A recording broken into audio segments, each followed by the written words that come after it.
नमस्कार। आज की इस वीडियो में है अलेक्जेंडर के रेप ऑफ द लॉक का canto fourth.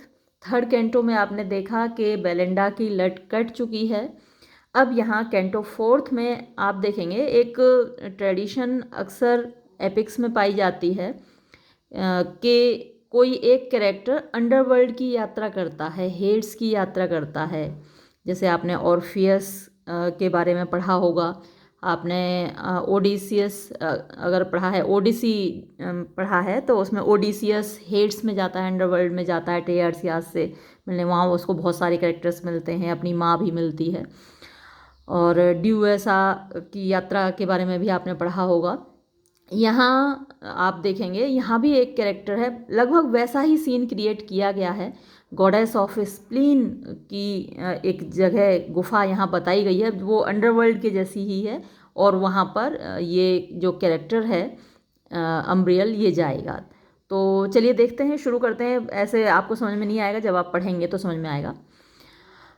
But anxious cares the pensive nymph oppressed, and secret passions labored in her breast. Not youthful kings in battle seized alive, not scornful virgins who their charms survive. काफ़ी, ये जो 10 lines तक है, तो इन 10 lines में शुरुआत की मैं बता रहा है अलेक्जेंडर पोप कि कितना गुस्सा आया बेलिंडा को जब उसकी लट काट ली गई। कि कब कब लोगों को गुस्सा आता है, किन किन लोगों को बहुत ज़्यादा गुस्सा आता है। उन सब से ज़्यादा गुस्सा बेलिंडा को आया जब उसकी लट काटी गई। तो देखिए, बट एंक्शस केयर्स, लेकिन एंक्शस मतलब फुल ऑफ वरी, केयर्स मतलब उसकी भावनाएं चिंता से भर गईं, गुस्से से भर गईं। The pensive nymph oppressed, pensive माने दुखी, सैड, निम्फ वही बेरेंडा के लिए आया है। ऑप्रेस्ड यानी उसको परेशान किए हुए थी, यानी उसके हृदय में, उसके दिल में ऐसी भावनाएं भर गईं, चिंता से भरी हुई, कि वो परेशान हो गई। And secret patience लेबर्ड in her breast, secret माने दबी हुई, छिपी हुई, जिनको वो छुपाना चाहती है। पैशंस ऐसी भावनाएं, लेबर्ड वो लेबर कर रही है, मतलब स्ट्रगल कर रही हैं, स्ट्रगल्ड इन हर ब्रेस्ट, इन हर हार्ट, उसके सीने में कुछ ऐसी फीलिंग्स हैं जिनको वो छुपाना चाह रही है, अपनी प्यार की भावनाओं को, तो वो स्ट्रगल कर रही हैं। Not youthful kings in battle seized alive, तो जब कोई युवा राजा, जब जवानी होती है तो जोश ही अलग होता है, और ऐसा जोशीला युवा राजा अगर बैटल फील्ड में सीज्ड माने पकड़ लिया जाए, अलाइव जिंदा, तो किसी दूसरे राजा से हार कर उसको बंदी बना लिया जाए, कैद कर लिया जाए, तो कितना गुस्सा आता है उस राजा को। तो उसको भी उतना गुस्सा नहीं आता। Not scornful virgins who their charm survive, और ना ही जो स्कॉर्नफुल, तिरस्कार से भरी हुई, वर्जन्स माने कुमारी औरतें, तो बहुत सारी जो लड़कियां हैं उनको मर्दों से नफरत होती है, शादी नहीं करती, तो वर्जन्स रहती हैं। हु जो कि देयर चार्म्स, अपने खूबसूरती को सरवाइव करती हैं, यानी खूबसूरती तो मर जाती है, वो जिंदा रहती हैं। तो अब लड़कों को ठुकराती रहती हैं कि भाई ये वाला लड़का भी नहीं चाहिए, वो वाला लड़का भी नहीं चाहिए, परफेक्ट चाहिए, सारी खूबियाँ हों, तो इस चक्कर में वो कुमारी रह जाती हैं, चार्म्स उनके ख़त्म हो जाते हैं, वो सरवाइव करती रहती हैं। फिर उनको गुस्सा आता है, फिर कोई उनको घास नहीं डालता। तो उनको भी इतनी गुस्सा नहीं आती जितनी कि बेलिंडा को आ रही है। तो ये सारी एक कंपैरिजंस गुस्से की आपको दे रखी हैं। नॉट आर्डेंट लवर्स, आर्डेंट माने बहुत पैशनेट, लवर्स आशिक, रॉब्ड जब उनसे छीन लिया जाता है, यानी deprived, of all their bliss, bliss माने उनकी, उनका आनंद।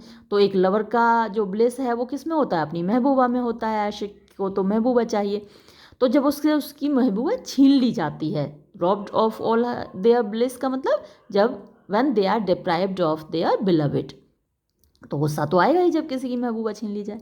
Not ancient ladies when refused a kiss, ancient वही बूढ़ी, और मतलब उम्र दराज हो गई, तो स्पिंस्टर्स कहलाती हैं वो, यानी एक ऐसी औरत, लड़की जो कि काफ़ी एज हो चुकी है और जिसकी शादी नहीं हुई है, तो स्पिंस्टर वर्ड उसके लिए यूज़ होता है।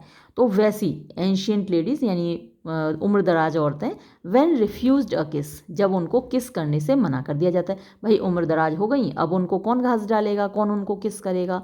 वो अब चाहें भी किसी को किस करना, किसी से किस मांगें तो लोग देंगे नहीं, क्योंकि जवानी में तो आपने, जब आप खूबसूरत थी तब आपने ली नहीं, अब आपको कोई देगा नहीं किस।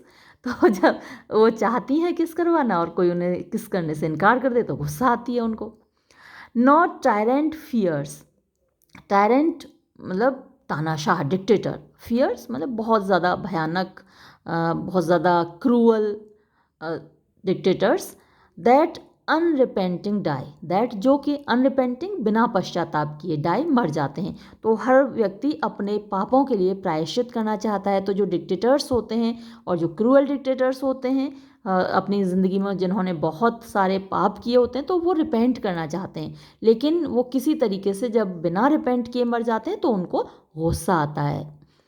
नॉट सिंथिया और ना ही सिंथिया, ये सिंथिया ऐसे ही रैंडमली नाम ले लिया है, कोई स्पेशल कैरेक्टर नहीं है यहाँ पर। तो सिंथिया एक आम लड़की है और 18th सेंचुरी की लड़की। व्हेन हर मेंटो स्पिंड आउरी, व्हेन जब हर मेंटो यानी उसका जो ड्रेस है पिंड, उसको पिन किया गया है, आउरी माने गलत तरीके से। तो उस वक्त क्योंकि परफेक्शन का ज़माना था, जो first half of 18th century है, age of prose and reason, तो उस वक्त परफेक्शन पर ध्यान दिया जाता था, यानी आपकी जो ड्रेस है परफेक्टली पिंड अप होनी चाहिए। तो जब उसकी ड्रेस गलत तरीके से पिंड अप हो, खुल गई, इधर उधर हिल गई, तो उसको गुस्सा आएगा। एवर फेल्ट सच रेज, यानी उन्होंने भी कभी इतना गुस्सा महसूस नहीं किया, क्योंकि ऊपर से नॉट नॉट आ रहा है और यहाँ नेवर तो है नहीं, लेकिन हम जब बोलेंगे तो नेवर के सेंस में बोलेंगे, एवर के सेंस में नहीं बोलेंगे, क्योंकि ऊपर नॉट आए। तो हम कहें कभी उन्होंने इतना गुस्सा महसूस नहीं किया। रेज माने भी गुस्सा होता है, रिसेंटमेंट माने भी गुस्सा होता है, आप रॉथ कह सकते हैं, डेस्पेयर निराशा होती है। तो ऐसी निराशा कभी महसूस नहीं की। एज दाउ, जैसी कि तुमने, सैड वर्जिन, दुखी लड़की यानी बेलिंडा, फॉर दाई रेविश्ड हेयर, यानी तुम्हारे जो बालों के साथ ज़्यादती की गई, उनको काट लिया गया, उन पर जो अत्याचार किया गया, उसके लिए तुम्हें जितना गुस्सा आया उतना इन में से जितने ऊपर डिस्क्राइब किए गए हैं इन कैरेक्टर्स में से किसी को नहीं आया। फॉर दैट सैड मोमेंट, क्योंकि उस दुखी क्षण में, दुख के पल में, व्हेन जब द सिल्फ्स विड्रू, जब सिल्फ्स वापस चले गए, एंड एरियल, और सिल्फ्स का जो मुखिया था एरियल, वीपिंग, रोता हुआ, फ्रॉम बेलिंडा, बेलिंडा से दूर, फ्लू, उड़ गया। उस वक्त फिर कौन आया? अम्ब्रियल। तो अम्ब्रियल आया, अ डस्की, एक काला सा मतलब धूल के रंग का, डस्क के रंग का, मेलैंकली, उदासी से भरा हुआ, स्प्राइट, आत्मा। तो ये आत्माएं एकदम से चमकीली, प्लेफुल, ब्राइट आत्माएं थीं जो एरियल के साथ थीं, और ये जो है वो एकदम उसका अपोजिट है, उदासी से भरी हुई आत्मा। एज एवर मतलब हमेशा, सलीड माने दुखी, the fair face of light, यानी फेयर मीन्स ब्राइट, चमकता हुआ, फेस चेहरा, ऑफ लाइट रोशनी का, तो रोशनी के चेहरे पर कोई काला धब्बा। तो वैसा ही ये मेलैंकली से भरा हुआ था। वैसे तो गोरे गाल पे काला तिल गोरी का रूप बढ़ाए यानी कोई गोरी जब लड़की होती है उसके गाल पे काला तिल होता है तो वो खूबसूरती बढ़ाता है, लेकिन यहाँ पर ये जो अम्ब्रियल है वैसा था जैसे कि रोशनी के चेहरे पर कोई काला धब्बा हो, तो उस रोशनी की खूबसूरती को घटा रहा हो। तो यहाँ अलेक्जेंडर पोप ये कहना चाहते हैं, हमारे यहाँ तो यही कहा जाता है ना, गोरे गाल पे काला तिल, तो उससे खूबसूरती बढ़ती है, लेकिन अलेक्जेंडर के पोप के अनुसार खूबसूरती वो घटती है रोशनी की। डाउन टू द सेंट्रल अर्थ, अब ये अम्ब्रियल कहाँ जाता है? जैसे मैंने आपको बताया कि हेड्स में जाने की परंपरा है, एपिक्स में कोई एक कैरेक्टर अंडरवर्ल्ड में जाता है, तो डाउन नीचे, टू द सेंट्रल अर्थ यानी धरती के नीचे की ओर, केंद्र की ओर, हिज प्रॉपर सीन, जो कि उसका उचित जगह थी, उसकी रहने की जगह थी, रिपेयर्ड माने चला गया, टू सर्च खोजने के लिए, द ग्लूमी केव यानी अंधेरे से भरी हुई गुफा, ऑफ स्प्लीन, तो ये गॉडेस ऑफ स्प्लीन है, देवी है स्प्लीन की। तो स्प्लीन हमारी बॉडी में एक पार्ट भी होता है, एक ऑर्गन होता है जो हार्ट के नीचे होता है। अभी हार्ट में तो क्योंकि वो झांका उसने एरियल ने और देखा कि वहाँ पे कोई एक आशिक है और उसको देख के वो चला गया, तो हार्ट की तो अब यहाँ पर बात हो गई ख़त्म, है ना।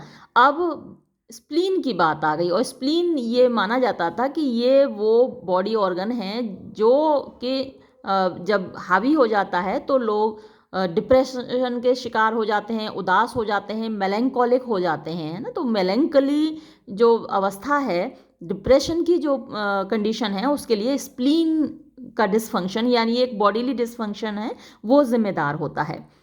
तो अब यहाँ उसको पर्सोनिफाई कर दिया और उसको एक देवी बना दिया। तो गॉडेस ऑफ स्प्लीन की गुफा में, और गुफा भी वो कैसी है, ग्लूमी है, अंधेरी गुफा है। तो उस अंधेरी गुफा को खोजने निकल पड़ा कौन, अम्ब्रियल। स्विफ्ट ऑन हिज सूटी पिनियंस फ्लिट्स द नोम। तो जो अम्ब्रियल है वो नोम है, आप इनके बारे में पहले पढ़ चुके हैं, अलग अलग तरीके की जो स्पिरिट्स हैं। तो ये नोम है यानी स्पिरिट ऑफ अर्थ है। And in a vapour reach the dismal dome.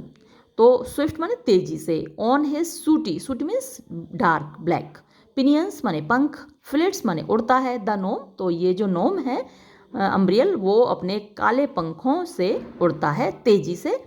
And in a vapour, और एक वेपर में। अब जाएगा काहे से, आप जाते हैं तो बस से, कार से, एरोप्लेन से, है ना, हेलीकॉप्टर से, तो ये काहे से जा रहा है, इन अ वेपर, वेपर में सवार होके रीच्ड पहुंचा द डिस्मल डोम। डिस्मल यानी जो उदासी से भरी हुई, अंधेरे से भरी हुई डोम गुफा है। तो जो स्प्लीन की गुफा है कैसी है, डिस्मल डोम है।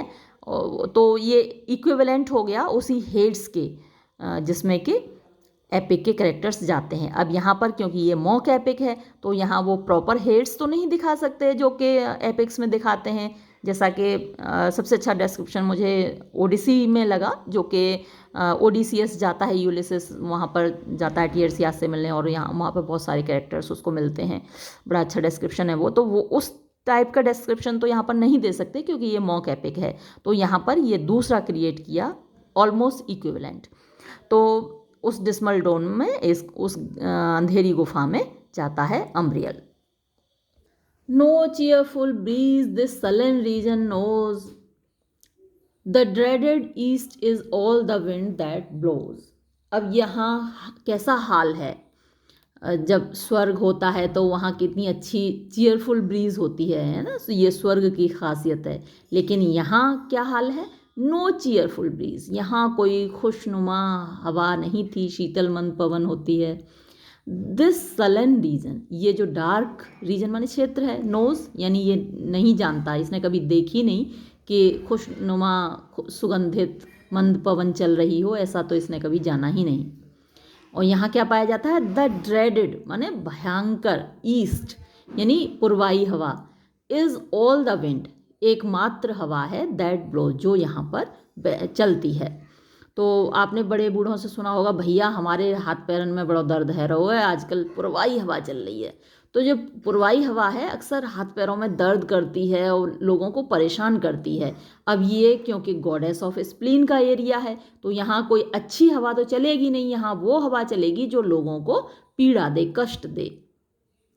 Here in a grotto sheltered close from air and screened in shades from day's detested glare, she sighs forever on her pensive bed, pain at her side and megrim at her head.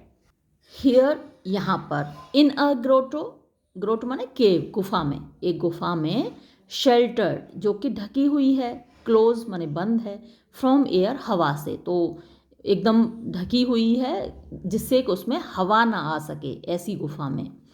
And screened, और उसको उस पर पर्दा पड़ा हुआ है, एक screen मतलब पर्दा पड़ा हुआ है, इन शेड्स छायाओं का, फ्रॉम डेज डिटेस्टेड ग्लेयर, तो जो डे की, दिन की, ग्लेयर माने चमक है, ब्राइटनेस है, उससे डिटेस्ट करना, डिटेस्ट मीन्स नफरत करना होता है।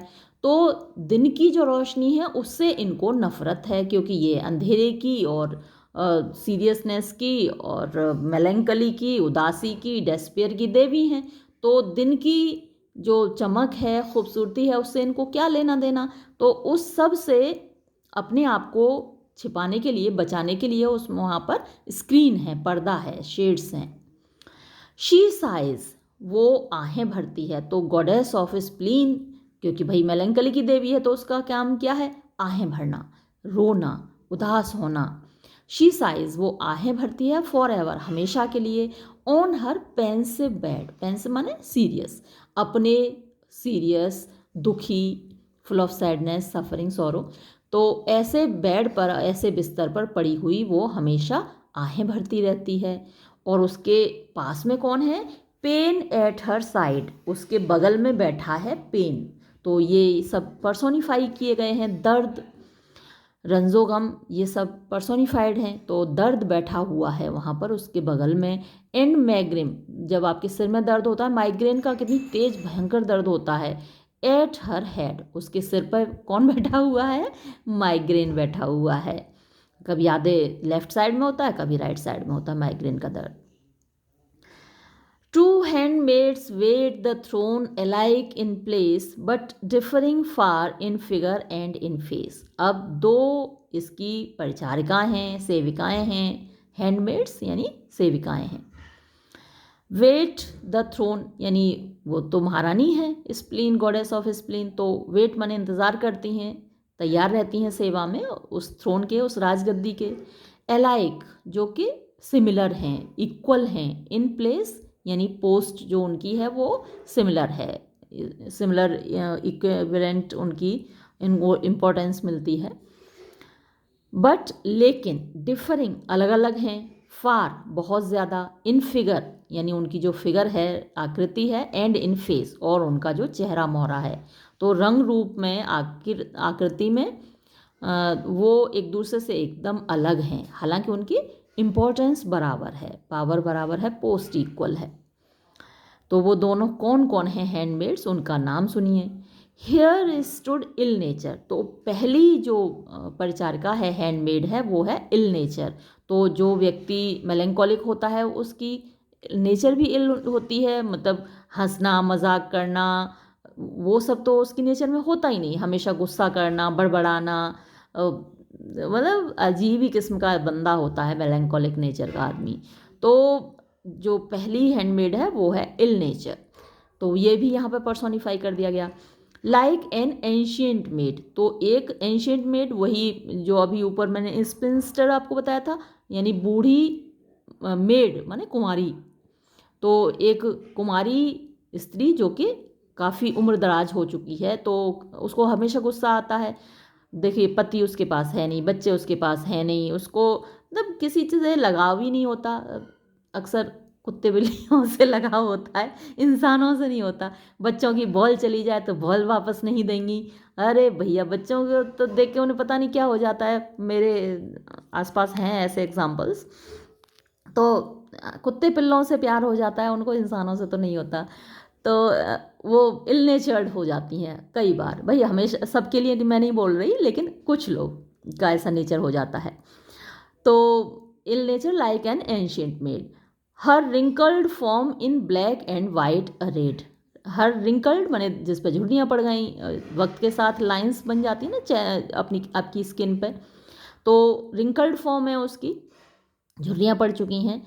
और ब्लैक एंड वाइट अरे माने ड्रेस होती है, तो अटायर आप कह सकते हैं। तो ब्लैक एंड वाइट अटायर, उनकी पोशाक उसने उसमें लपेटे हुआ है खुद को।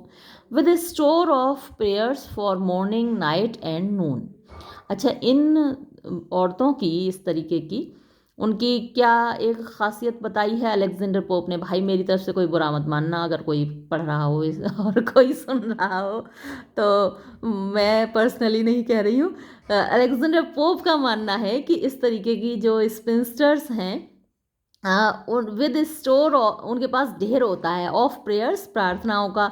सुबह में भी प्रार्थना करेंगी, रात को भी प्रार्थना करेंगी, नून को भी प्रार्थना करेंगी। ढेर उनके पास किताबें होंगी, जे चालीसा, वो चालीसा, और वो इसकी प्रार्थना, उसकी प्रार्थना।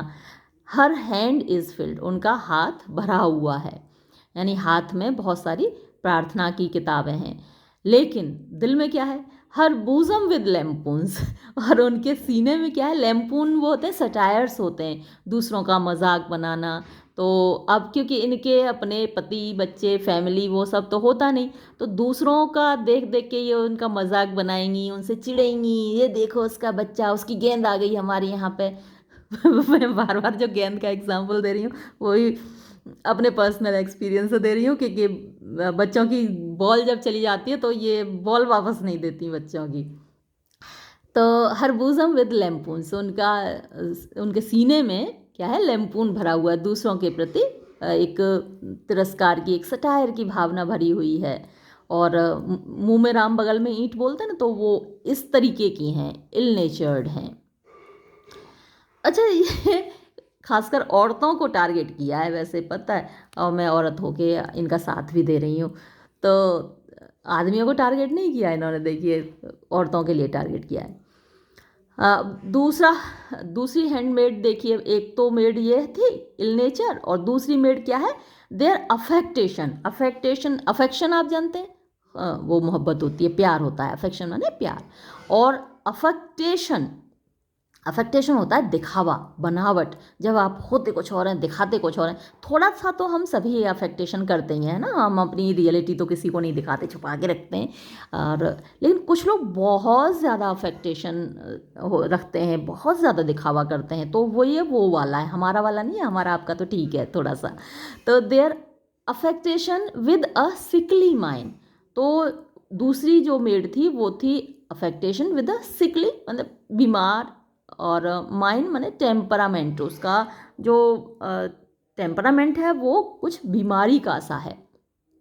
Shows in her cheek the roses of 18, तो अब क्या है, बूढ़ी होके भी और बीमारी का सा शरीर लेके वो शोज माने दिखाती है, इन हर चीक अपने गालों पर, द रोजेज माने गुलाब, ऑफ 18 18 साल के, तो बूढ़ी घोड़ी लाल लगाम है ना, इसी को बोलते हैं।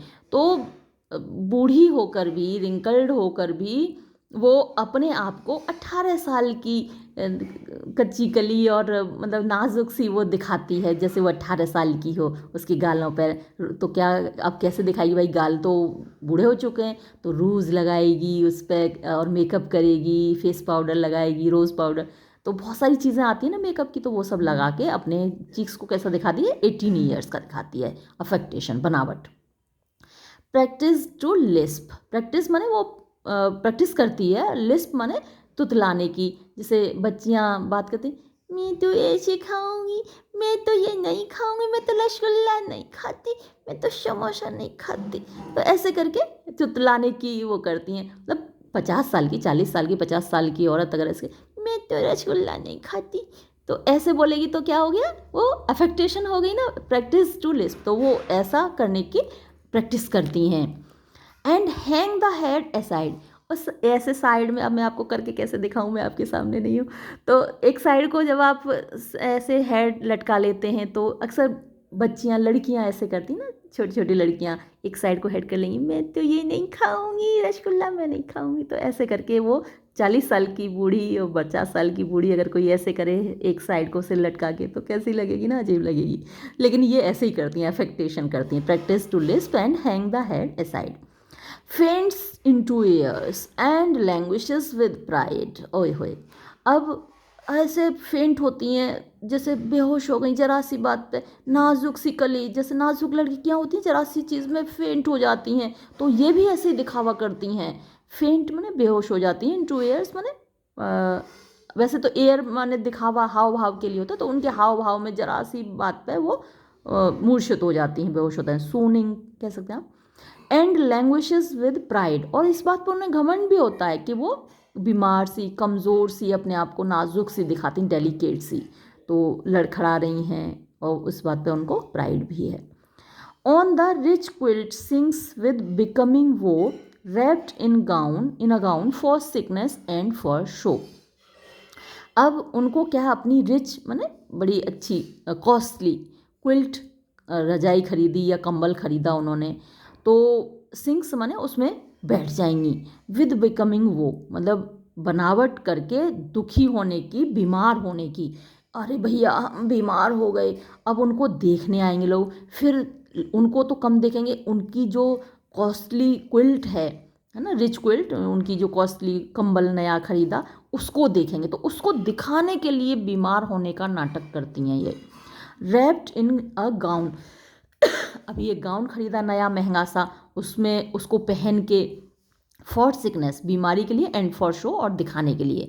तो अपनी नई ड्रेस को दिखाने के लिए, अपनी नई रजाई को दिखाने के लिए वो बीमार होने का नाटक करती हैं। मोहल्ले में खबर फैलती है, मोहल्ले के लोग देखने आते हैं और देखते हैं वाह कितनी खूबसूरत क्विल्ट है, वाह कितना खूबसूरत गाउन है। तो वो जानबूझ के बीमार होने का नाटक करती हैं, लोग आए और उनकी ड्रेस देखें। The fair ones feel such maladies as these when each new night dress gives a new disease। The fair ones यानी खूबसूरत लड़कियां फील महसूस करती हैं, सच मेलेडीज माने ऐसी बीमारियां, एज दीज जो कि हमने अभी बताई हैं। तो ऐसी बीमारियां खूबसूरत लड़कियों को होती हैं। when जब ईच न्यू नाइट ड्रेस हर नई नाइट ड्रेस, आज नई नाइट ड्रेस खरीद के लाए मार्केट से महंगी वाली, गिव्स अ न्यू डिसीज़ तो वो अपने साथ एक नई बीमारी भी लेके आती है। भाई वो जो लड़की है ना, अब क्या नाम बताऊँ आपको, प्रिया, आपको वो प्रिया पता है, उसको बुखार आ गया, अब मोहल्ले वाले उसको देखने आएंगे। अब प्रिया नई नाइट ड्रेस में लिपटी हुई खूबसूरत बैठी है, अब लोग उसको देखने आ रहे हैं और वाह कितनी प्यारी नाइट ड्रेस है तुम्हारी, और ये देख के प्रिया खुश हो जाएगी। अब भाई कोई प्रिया पढ़े इसको तो नाराज मत होना, मैंने रैंडमली नाम ले लिया है प्रिया। तो अब देखिए आगे देखते हैं। A constant vapour over the palace flies. अब ये जो महल है ना, गॉडेस ऑफ स्प्लीन का महल है, इसके ऊपर लगातार एक वेपर छाई रहती है, यानी वही जो धुंध है, एक मिस्ट आप कह सकते हैं, कोहरा सा छाया रहता है कांस्टेंट लगातार। Strange phantoms rising as the mist arise. अब स्ट्रेंज अजीब तरीके के फैंटम्स माने आकृतियाँ, इमेजेस, भूत होते हैं वैसे, राइजिंग माने उठते हुए दिखाई देते हैं, निकलते हुए, कभी ये भूत कभी वो भूत, कभी ये इमेज कभी ये आकृति, एज द मिस्ट एराइज जैसे जैसे मिस्ट उठती हैं। तो आपने देखा होगा कोहरा जब छाता है तो कभी कोई इमेज बन जाती है, कभी कोई, आप ऊपर आकाश में बादलों को देखिए, कभी किसी आकृति के, कभी हाथी की शक्ल बन जाती है, कभी कोई शक्ल बन जाती है। तो वैसे ही यहाँ पर मिस्ट जब उठती है तो अलग अलग तरीके के फैंटम्स, भूत जैसे दिखाई देते हैं। Dreadful as hermit's dreams in haunted shades. Dreadful वो भयानक होते हैं, एज हर्मिट्स तो ऊपर एपोस्ट्रॉफी लगा हुआ है, और हर्मिट जो है, अगर यहाँ एस और टी के बीच में एपोस्ट्रॉफी होता तो ये हर्मिट सिंगुलर होता, यानी एक साधु। तो हर्मिट्स ड्रीम्स तो एक साधु के सपने।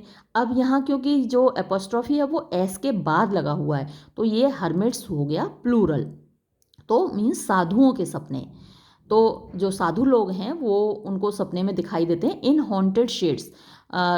तो साधु लोग कहाँ रहते हैं, गुफाओं में रहते हैं, पहाड़ों पर रहते हैं, जहाँ कोई नहीं रहता, ऐसे निर्जन स्थानों पर रहते हैं।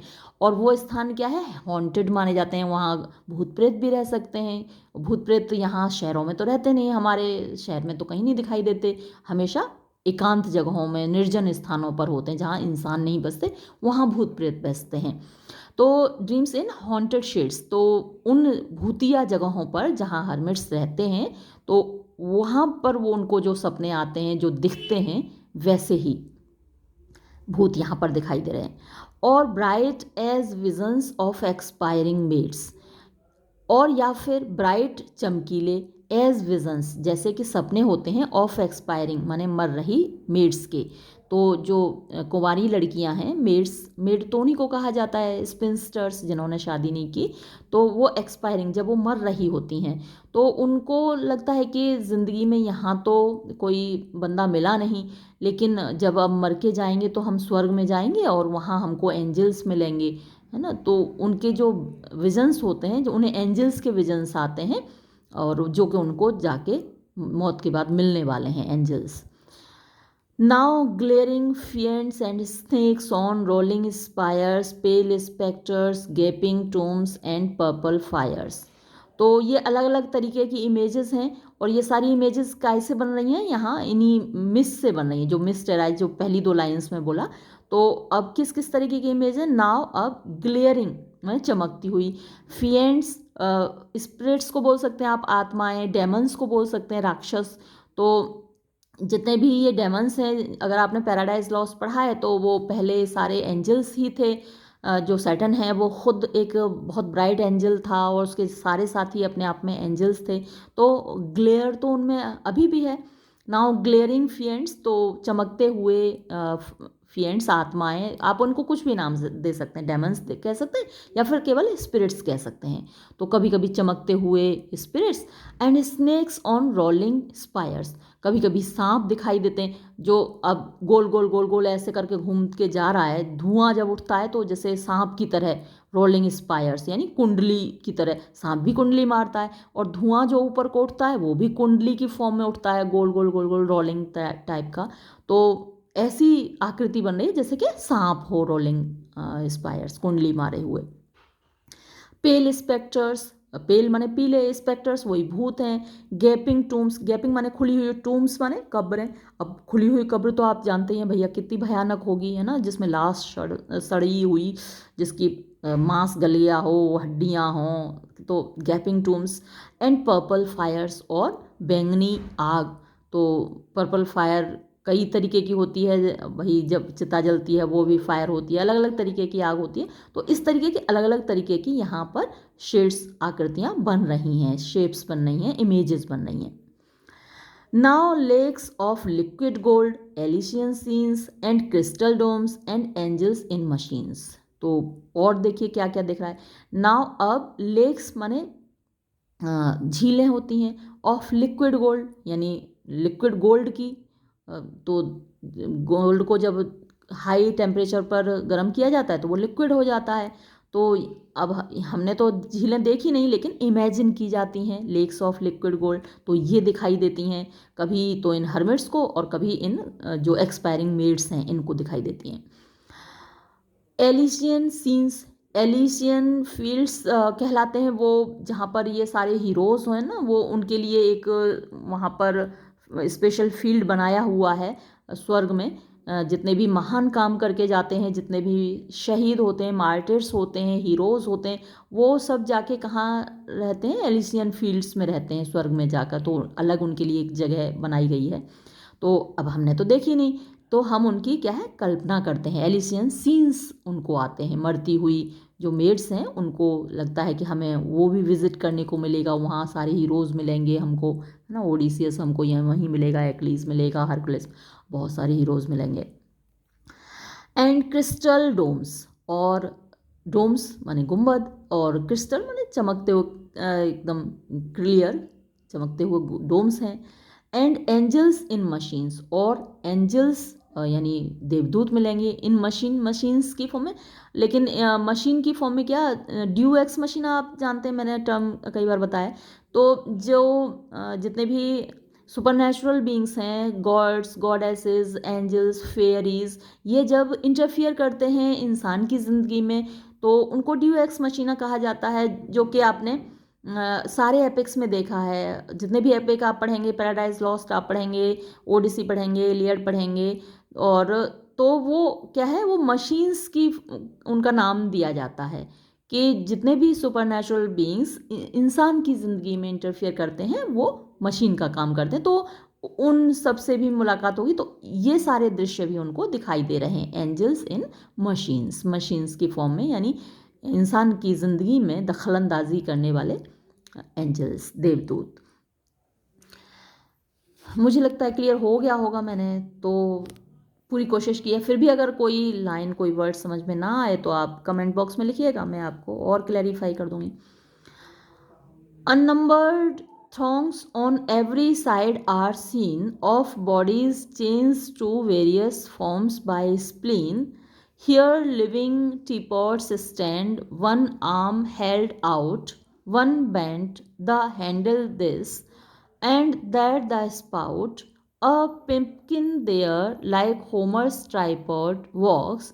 Here sighs a jar, and there a goose pie talks. Men prove with child as powerful fancy works, and maids turn bottles called aloud for corks. तो अब आप देखेंगे कि यहाँ पर अलग अलग जो बीइंग्स हैं, स्पिरिट्स हैं, उन्होंने अपने आप को अलग अलग इमेजिन किया हुआ है कि जब आदमी डिप्रेशन का शिकार हो जाता है तो वो कई सारी कल्पनाएं करने लगता है है ना। कई बार लोग को कुछ लगने लगता है कि मैं ऐसा हो गया हूँ, मैं वैसा हो गया हूँ, मैं ये बन गया हूँ, मैं वो बन गया हूँ। लोग पागलपन का शिकार हो जाते हैं, बहुत ज़्यादा डिप्रेशन में चले जाते हैं तो वो और पागल हो जाते हैं। कोई अपने आप को डॉक्टर इमेजिन करने लगता है, कोई अपने आप को वकील इमेजिन करने लगता है, कोई अपने आप को पेड़ मान लेता है। तो इस तरीके के यहाँ पर डिस्क्रिप्शन दिए हुए हैं जब गॉडेस ऑफ स्प्लीन आपके ऊपर रूल करती है, यानी जब आप डिप्रेशन का शिकार हो जाते हैं, जब आप पागलपन का शिकार हो जाते हैं, तो आप क्या क्या इमेजिनेशन कर सकते हैं। तो अब देखिए, unnumbered throngs, unnumbered means innumerable, uncountable, अनगिनत। थ्रोंग्स माने भीड़ भाड़, लोग, क्राउड।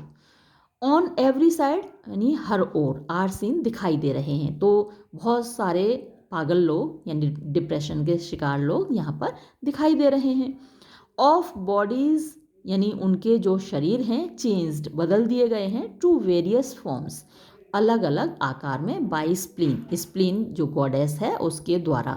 तो देखिए कुछ एलेगरी टाइप का चल रहा है ना। आप खुद इमेजिन कर सकते हैं कि एक तो ये सामने हमें दिखाई दे रहा है कि गॉडेस ऑफ स्प्लीन के द्वारा ये सब किया गया है, और एक आप सिंबॉलिकल इसको लेकर चलिए कि अपने आसपास भी आप देखते होंगे कुछ लोग डिप्रेशन के शिकार होते हैं तो वो क्या क्या इमेजिन करने लगते हैं, पागलपन के शिकार होते हैं तो वो क्या क्या इमेजिन करने लगते हैं। तो एक एलेगरी भी आप साथ साथ लेकर चलिए यहाँ पर। तो गॉडेस ऑफ स्प्लीन के द्वारा उनकी बॉडी चेंज कर दी गई है। हियर यहाँ पर लिविंग टी पॉट्स, लिविंग माने जीता जागता चलता फिरता, टी पॉट है। तो जो केतली होती है, स्टैंड माने वो खड़ा हुआ है, तो एक केतली खड़ी हुई है, तो किसी औरत ने अपने आप को केतली मान लिया कि वो केतली बन गई है। वन आर्म हेल्ड आउट, तो उसने एक बाह बाहर को निकाल रखी है। वन बेंट, एक झुका रखी है। तो केतली आप इमेजिन करिए, तो एक आप खुद जरा खड़े होकर केतली की फॉर्म में खड़े हो सकते हैं चाहे तो, कि अपना एक हाथ तो आप रख लीजिए अपने मतलब कमर पे, और दूसरा हाथ अपना बाहर को निकाल लीजिए, जैसे केतली का मुंह होता है जिसमें से होकर चाय निकलती है। तो वैसी ही फॉर्म में एक औरत खड़ी हुई है, उसने अपने आप को केतली माना हुआ है कि मैं केतली हूँ, टी पॉट हूँ मैं। Here living T pot stands, one arm held out, one bent, the handle this, तो एक हाथ तो उसका हैंडल बना हुआ है, एंड दैट द स्पाउट, और दूसरा हाथ उसका स्पाउट बना हुआ है, मतलब जिसमें से चाय निकलती है, वो केतली का मुंह। अ पिपकिन हियर लाइक होमर्स ट्राइपॉड, तो एक व्यक्ति को लगता है कि वो पिपकिन यानी मिट्टी का अर्थन पॉट बन चुका है, मिट्टी का बर्तन बन चुका है, लाइक होमर्स ट्राइपॉड, जैसे होमर ने डिस्क्रिप्शन दिया है ट्राइपॉड का, 3 टांगों वाला जो स्टूल है उसका। वॉक्स, वो चलता है, 3 पैरों पे वो चलता है।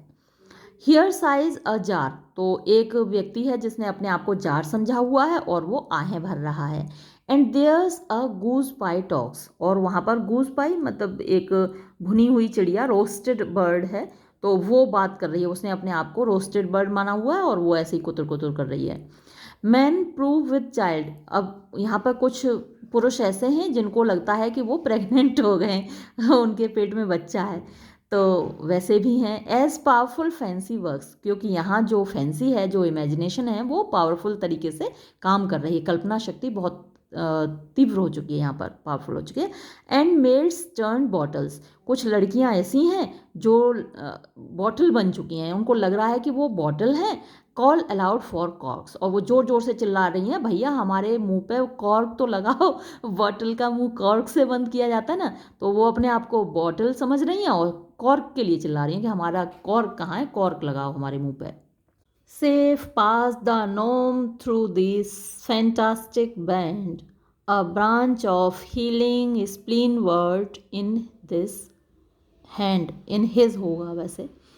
सेफ सुरक्षित, पास्ट गुजर गया, द नोम तो अम्ब्रियल सुरक्षित गुजर गया, थ्रू में से होकर, किस में से होकर, दिस फैंटास्टिक बैंड, ये जो बड़ा फैंटास्टिक सा, अजीब सा, वियर्ड सा बैंड माने ग्रुप था, तो ये जो पागल लोगों का, सिरफिरे लोगों का ग्रुप था, इसमें से होकर बड़े आराम से सुरक्षित गुजर गया। अ branch of healing spleen word, तो स्प्लीन वर्ड एक पौधा है और एक जड़ी बूटी आप कह सकते हैं, जिसके जो स्प्लीन के डिसफंक्शन है, जो डिसीज़ है वो ठीक हो जाती है, ऐसा माना जाता है। तो हीलिंग माने ठीक करने वाला। तो उस पौधे की एक ब्रांच, एक टहनी, शाखा उसके हाथ में थी, इन हिज हैंड। देन दस एड्रेस द पावर, देन तब, दस इस प्रकार, एड्रेस्ड माने संबोधित किया, द पावर यानी गॉडेस ने, गॉडेस ऑफ स्प्लीन ने अम्ब्रियल को ऐसे एड्रेस किया, ये बात कही। हेल, अच्छा, अम्ब्रियल को नहीं किया, अम्ब्रियल ने उस पावर को यानी गॉडेस ऑफ स्प्लीन को किया, क्योंकि आगे हेल वेवार्ड क्वीन है, तो क्वीन वहाँ पर वो ही है, इस गॉडेस ऑफ स्प्लीन। तो देन तब, दस इस प्रकार, एड्रेस्ड यानी अम्ब्रियल ने संबोधित किया द पावर, गॉडेस को। तो तुम्हारा मैं आह्वान करता हूँ, स्वागत करता हूँ, वेवार्ड क्वीन। तो रानी तो सही है, लेकिन वेवार्ड किसी को कहना, जो वेवार्ड क्या होता है, जो फिकल माइंडेड होता है, एक जगह पर स्थिर नहीं रहता है ना। तो अब रानी को सामने से वेवार्ड कहना, तो ये थोड़ा सा इंसल्टिंग हो जाता है, लेकिन वो रानी है ही इस तरीके की। तो उसने इसी तरीके से उसका स्वागत किया है, उसका आह्वान किया है। इस बेवर्ड के आप दूसरे मीनिंग भी निकाल सकते हैं, जैसे परवर्स को भी बेवर्ड बोलते हैं, रॉन्ग, अनजस्ट, गलत, अन्याय। तो कई सारे मीनिंग हैं इस वर्ड के, लेकिन अच्छे सेंस में तो नहीं आता ये वर्ड। हु रूल्स, जो राज करती है, द सेक्स मतलब फीमेल सेक्स पर, यानी कि लड़कियों पर, महिलाओं पर, फेमिनिन जेंडर पर, 250 फ्रॉम 15 यानी 15 साल से लेकर 50 साल की उम्र तक। तो 15 साल पर बचपन ख़त्म हो जाता है लड़कियों लड़कों का, और 50 पर जवानी ख़त्म हो जाती है। तो इस एज के दौरान रूल करती हैं ये गॉडेस ऑफ स्प्लीन, खासकर औरतों पर। तो पूरा सटायर यहाँ पर औरतों पर ही है, आप देखेंगे। Parent of vapours and female wit, तो तुम पेरेंट हो यानी कि माता हो, ऑफ वेपर्स, वेपर मैंने अभी आपको बताया कि डिसफंक्शन के अर्थ में यूज़ होता है, जैसे लड़कियों के बड़े नाजुक होती हैं और सॉफ्ट होती हैं, कभी भी बेहोश हो जाती हैं, ज़रा सा भी भारी काम नहीं कर पाती हैं। तो तुम इन सारे वेपर्स के, या फिर आप कह सकते हैं कि कुछ गैसेस हैं जिनकी वजह से कि एक डिप्रेशन पैदा हो जाता है लोगों के अंदर, खासकर औरतों के अंदर। तो उनकी तुम पेरेंट हो, वो तुम पैदा करती हो, parent of vapours and of female wit, और औरतों की जो बुद्धि है उसकी भी तुम ही रखवाली करती हो। हु गिव्स द हिस्टेरिक और द पोइटिक फिट, यानी तुम्हारा जैसा मन करता है, कभी तो हिस्टीरिया पैदा कर देती हो, या फिर कभी पोइटिक फिट, दौरा, फिट माने दौरे पड़ते हैं, तो हिस्टीरिया के दौरे पड़ते हैं, कभी कभी पोइटिक दौरे पड़ते हैं, यानी लड़कियां कविताएं लिखने लगती हैं, गीत पैदा होने लगते हैं उनके मन में। On various tempers acts by various ways, makes some take physic, others scribble plays. तो ऑन वेरियस यानी अलग अलग प्रकार के, टेम्पर्स माने टेम्परामेंट, जैसा जिसका स्वभाव होता है, नेचर होता है औरतों का, लड़कियों का। एक्ट्स यानी तुम काम करती हो अलग अलग लड़कियों पर अलग अलग तरीके से, बाय वेरियस वेज यानी विविध तरीके से। मेक्स सम टेक फिजिक, तो मेक्स माने तुम फोर्स करती हो, कंपेल करती हो, सम माने कुछ लड़कियों को, टेक लेने के लिए, फिजिक माने मेडिसिन, अदर्स कुछ लड़कियों को तुम फोर्स करती हो, स्क्रिबल प्लेज, स्क्रिबल माने लिखना होता है, प्लेज माने नाटक, तो कुछ लड़कियां पोइट्री लिखने लग जाती हैं, नाटक लिखने लग जाती हैं। Who causes the proud their visits to delay and send the godly in a pet to pray, तो तुम्हारा जब दौरा पड़ता है तो तुम ये काम करती हो कि हु, जो कि कॉजेज माने फोर्स करती हो, कंपेल करती हो, द प्राउड जो घमंडी लोग हैं, घमंडी औरतें हैं, देयर विजिट्स टू डिले, तो जानबूझकर कहीं जाना होता है तो वहाँ लेट जाती हैं, देर से जाती हैं। एंड सेंड द गॉडली, और जो गॉडली हैं यानी रिलीजियस माइंडेड हैं, उनको तुम भेज देती हो इन अ पैट, यानी पैट क्या, एक फिट दौरा होता है पीविशनेस का, डिसकंटेंट का। तो उनको ऐसा दौरा पड़ जाता है और वो क्या करती है, टू प्रे, वो प्रार्थना करने चली जाती हैं एकदम से डिप्रेशन में आके। अ निम्फ देयर इज, तो अब मैं आपसे कह रहा हूँ, अम्ब्रियल कह रहा है देवी से कि एक निम्फ है, एक लड़की है, बहुत खूबसूरत लड़की है, दैट ऑल दाई पावर डिस्डेंस, जो कि तुम्हारी इन सारी शक्तियों से नफरत करती है, तिरस्कार करती है, कुछ नहीं मानती इन शक्तियों को, and thousands more in equal mirth maintains, यानी वो बड़ी खुश रहती है और थाउजेंड्स मोर और हजारों दूसरे लोगों को इन इक्वल मर्थ बराबर खुशी से मेंटेन्स बनाए रखती है, यानी उसके आसपास जो भी लोग होते हैं उसकी खूबसूरती से, उसकी खुशी से, उसके हंसी मजाक से वो भी खुश हो जाते हैं। तो एक लड़की है जो तुम्हारी ताकत को नहीं मानती। But O if ever thy gnome could spoil a grace or raise a pimple on a beauteous face.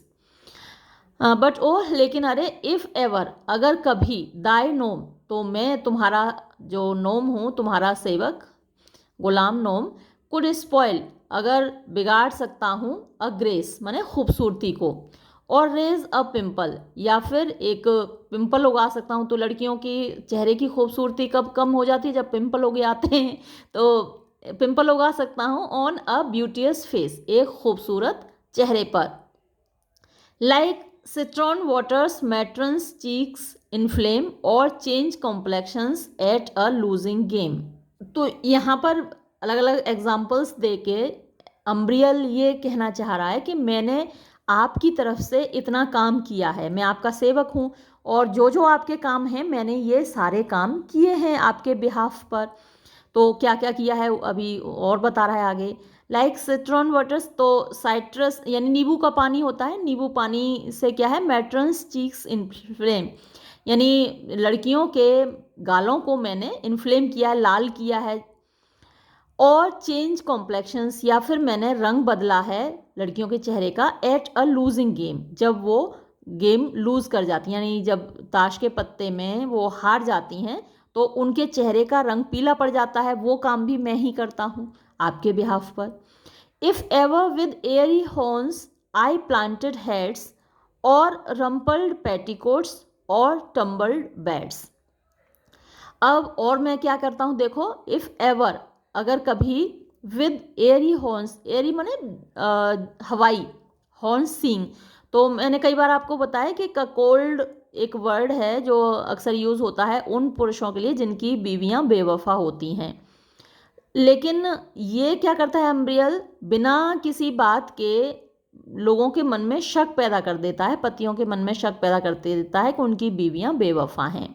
तो वो एयरी हॉर्न्स हो गए, यानी जिनके पीछे कोई ठोस सत्य नहीं है, बीवियां बेवफा नहीं हैं लेकिन पतियों के मन में शक पैदा हो जाता है।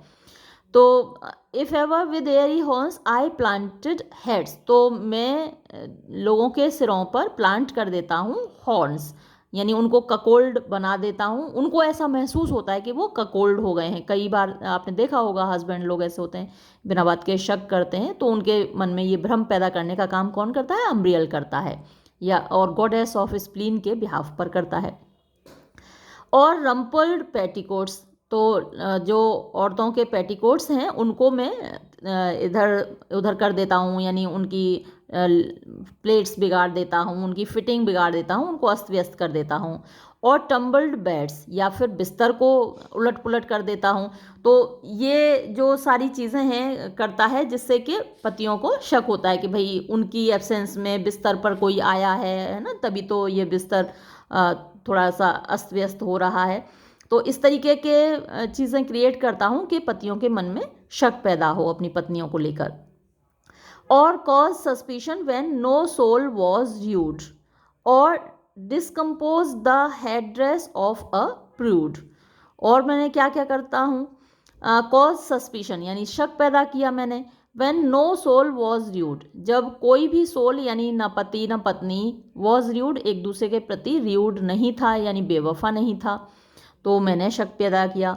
और डिस्कम्पोज, या फिर मैंने ख़राब किया, द हेड ड्रेस, जो सिर के ऊपर की ड्रेस है, ऑफ अ प्रूड, यानी एक संभ्रांत। प्रूड क्या होता है? दूरदर्शी होते हैं, जो कि बुद्धिमान होते हैं, समझदार होते हैं। तो ऐसे समझदार लोगों की हेड ड्रेस को भी मैंने ख़राब किया है।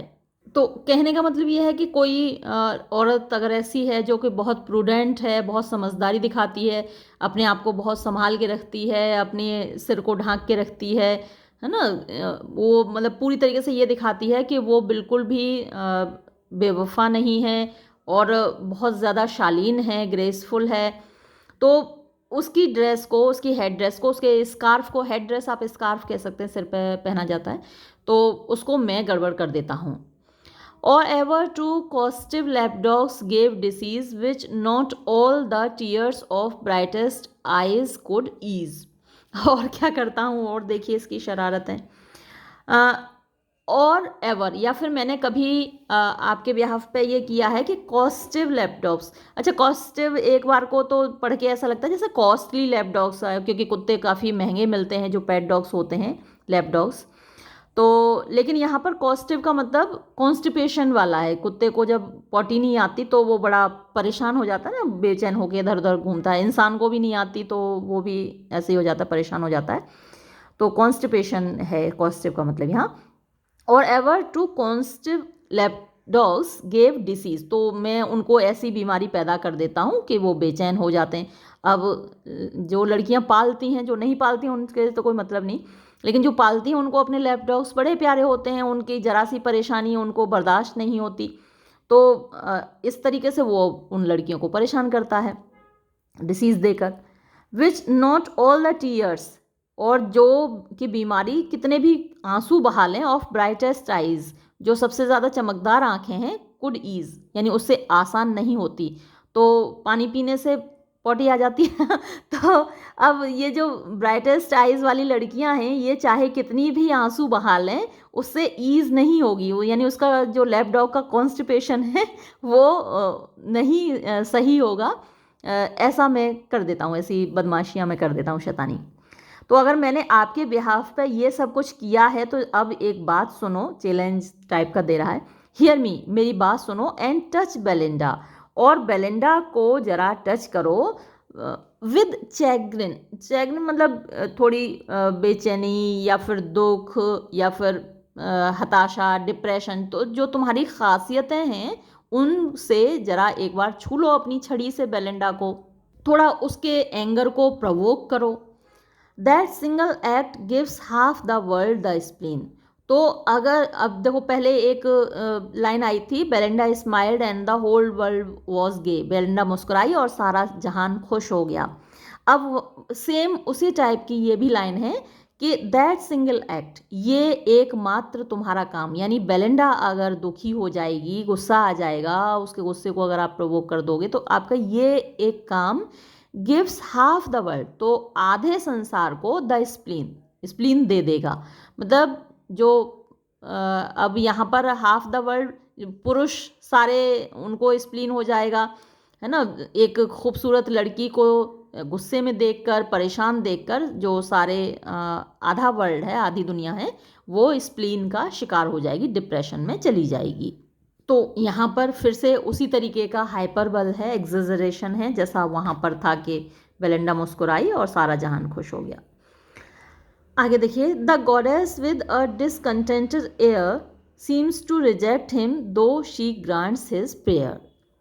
तो द गॉडेस यानी जो स्प्लीन की देवी है, विद अ डिसकंटेंटेड, तो कंटेंटेड होता है सेटिस्फैक्शन, और डिसकंटेंटेड जो डिससेटिस्फाइड हो गई, तो बेचैन तरीके से उसने, एयर माने हाव भाव होता है, तो ऐसा जेस्चर उसने दिया कि जैसे वो उससे सेटिस्फाइड नहीं है, उसकी बातों से खुश नहीं है।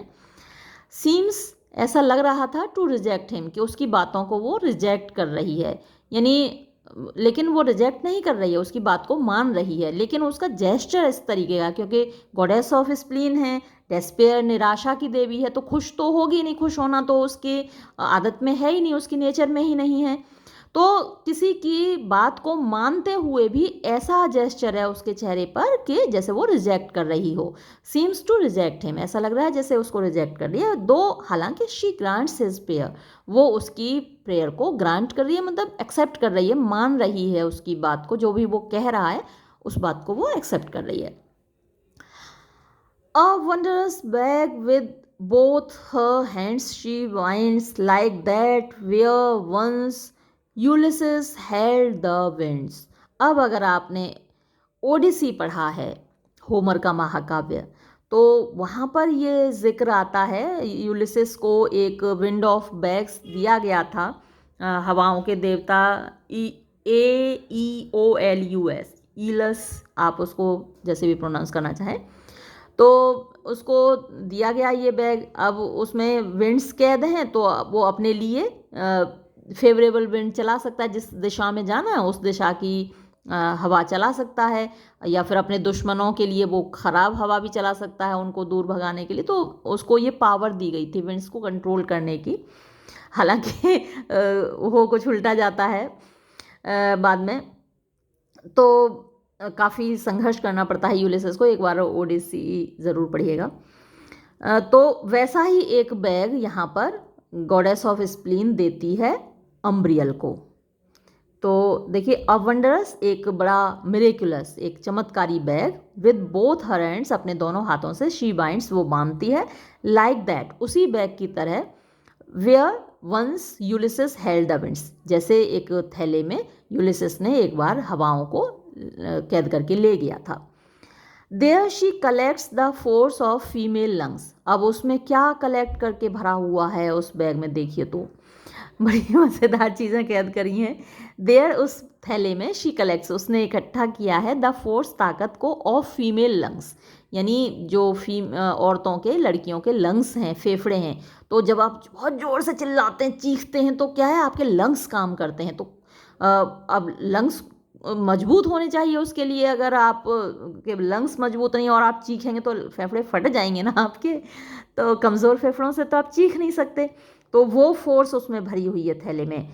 और क्या भरा है, साइज, आहें, सौब, सिसकियाँ, एंड पैशंस, और भावनाएं, तीव्र भावनाएं, and the war of tongues, और जीभ का जो वॉर है, युद्ध, तो जीभ लड़ाने के लिए, जवान चलाने के लिए, उसके लिए भी ताकत चाहिए। हर किसी की लड़की के बस का तो होता नहीं है लड़ना, जीभ चलाना, गालियाँ देना, चिल्लाना। तो वो सारी चीज़ें इस थैले में भरी हुई हैं। अब वायल, और एक शीशी भी दी, एक वायल भी दिया। Next, she fills with fainting fears.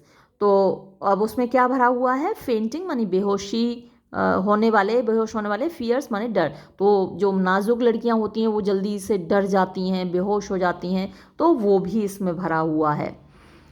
Soft sorrows, और क्या भरा है उस वायल में, सॉफ्ट माने नाजुक से, हल्के से, सोरोज, दुख, मेल्टिंग ग्रीफ्स, ग्रीफ भी दुख होता है, मेल्टिंग माने पिघलते हुए, एंड फ्लोइंग टीयर्स, और बहते हुए आंसू। तो ये सारी लड़कियों की खासियतें होती हैं ना, बहुत जल्दी रोने लगती हैं, तो वो सारी खासियतें इस वायल में उसने भर दी। ध्यान रखिएगा क्या क्या भरा है, क्या तो थैले में भरा है और क्या उस वायल में भरा है। फिर देखिए और क्या है, the gnome rejoicing bears her gifts away. अब जो नोम यानी अम्ब्रियल है, रिजॉइसिंग बड़ा खुश हुआ, और खुशी खुशी, बियर्स माने ले जाता है, हर गिफ्ट्स उसके तोहफों को, उसके उपहारों को, अवे माने दूर, स्प्रेड्स फैलाता है, हिज ब्लैक विंग्स अपने काले पंखों को, एंड स्लोली और धीरे धीरे, माउंट्स माने चढ़ता जाता है, टू डे दिन की तरफ। तो अभी वो नीचे की तरफ गया था जहाँ की डार्कनेस है, गॉडेस ऑफ स्प्लीन का जो क्षेत्र है, डोमिनियन है वहाँ पर, तो अंधेरा है। अब वो ऊपर की तरफ आता है, डे की तरफ, जहाँ पर कि बेलिंडा है। संक इन थेल्स्ट्रिस आर्म्स, तो ये थेल्स्ट्रिस सहेली है बेलिंडा की, वो तो बेलिंडा जो है उनकी बाहों में डूबी हुई है। The nymph he found, the nymph माने बेलिंडा को, ही फाउंड उसने पाया। हर आइज डिजेक्टेड, उसकी आंखें निराशा से भरी हुई हैं, एंड हर हेयर अनबाउंड, और उसके बाल खुले हुए हैं।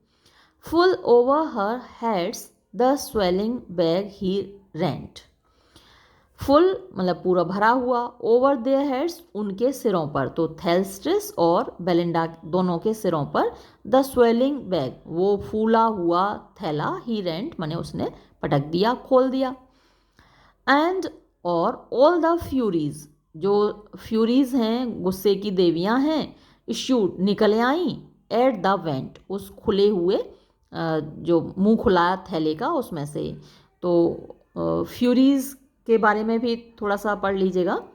इनका डिस्क्रिप्शन ग्रीक और रोमन दोनों माइथोलॉजीज में मिलता है। ये गॉडेसेस ऑफ वेंजियंस कहलाती हैं, जो कि अंडरवर्ल्ड में क्रिमिनल्स को पनिश किया करती थीं। 3 बहनें हैं ये, और ये इनके जो बाल हैं वो सांप के हैं। मेडुसा देखी होगी आपने, उसके भी बाल सांप के हैं और इनके भी बाल सांप के थे। और ये जब रोती थीं तो ह्यूमन ब्लड रोती थीं, इनके आंखों से ह्यूमन ब्लड निकलता था।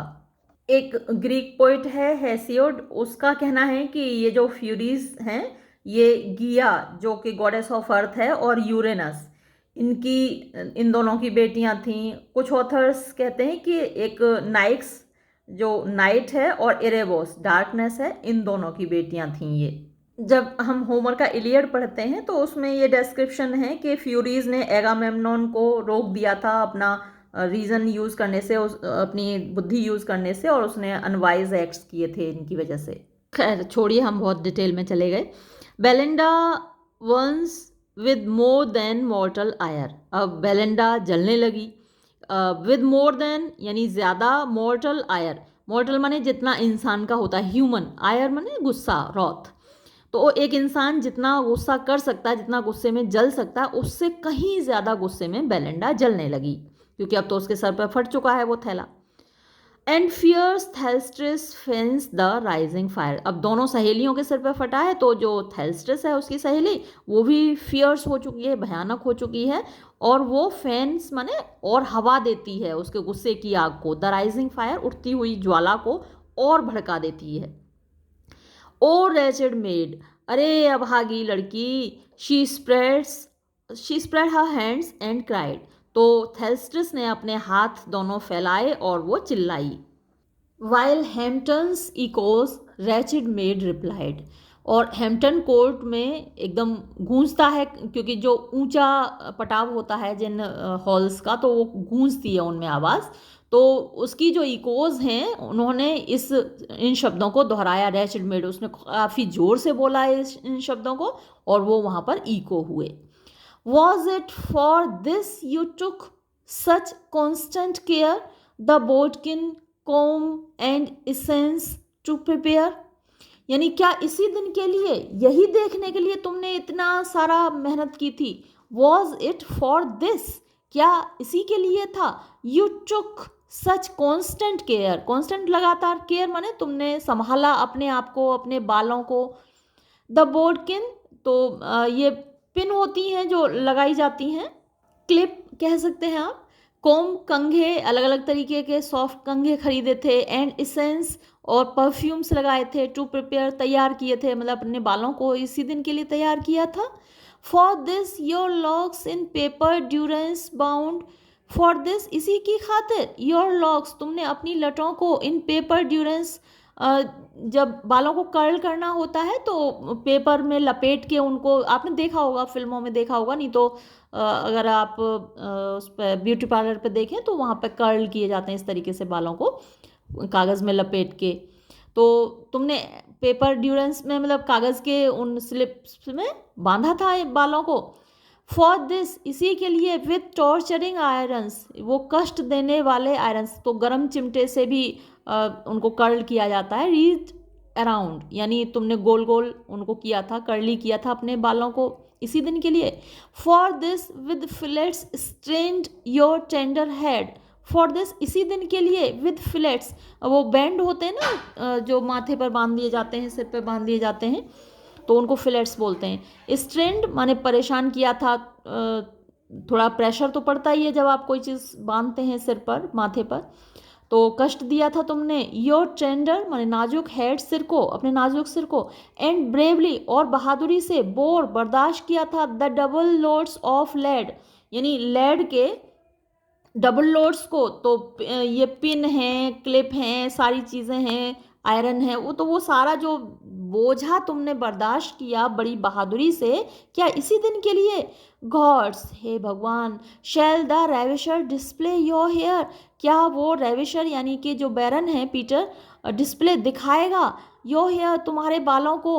वाइल जिस वक्त के द फॉप्स जो छले बाबू होंगे उसकी के जैसे और डैंडी जो होते हैं मतलब फैशनेबल यंग मैन, तो वो एनवी कर रहे होंगे यानी जल रहे होंगे कि यार इसको मिल गया बेलिंडा का लट, हमको नहीं मिला, तो इस बात से वो जल रहे होंगे। एंड द लेडीज ग्लेयर, और औरतें घूर रही होंगी, अरे ये बेलिंडा की लट है। हाँ। ऑनर फॉरबिड, तो ऑनर यानी जो फेम है, सम्मान है, उसकी देवी, फॉरबिड माने रक्षा करे, माफ करे। एट हुज अनराइवल्ड श्राइन, जिसकी कि अनराइवल्ड यानी जिसकी कोई और बराबरी नहीं कर सकता, यहाँ पर थोड़ा सा स्पेलिंग मिस्टेक है, RIVALLED, श्राइन माने मंदिर होता है।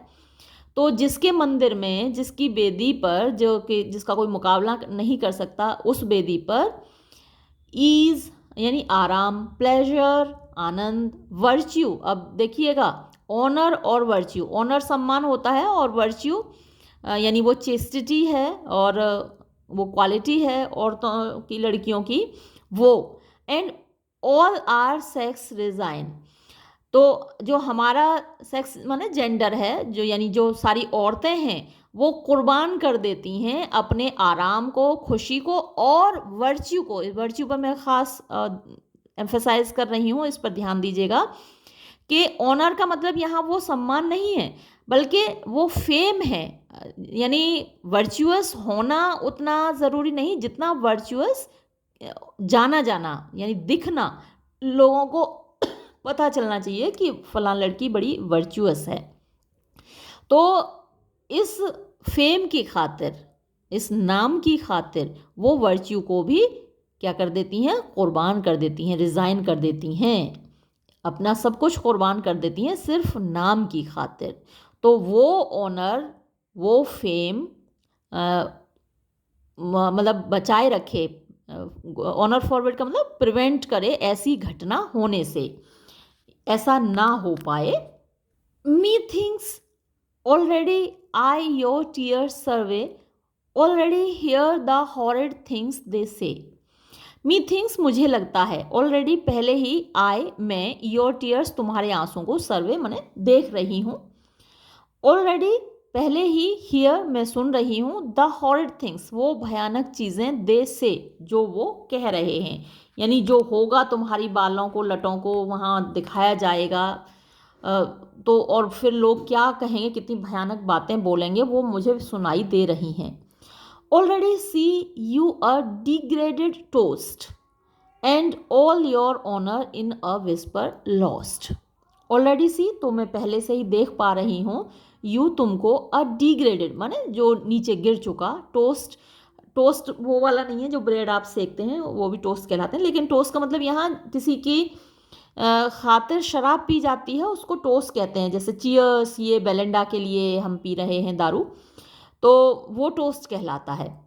तुम्हारा नाम लेकर लोग दारू पीते हैं, लेकिन अब नहीं ऐसा होगा, अब लोग तुम्हारी खातिर, क्योंकि तुम उनकी नज़रों से गिर चुकी, तुम्हारे साथ तो ऐसा हो चुका, तो अब तुम्हारा नाम लेकर टोस्ट नहीं किया जाएगा, मतलब दारू नहीं पी जाएगी।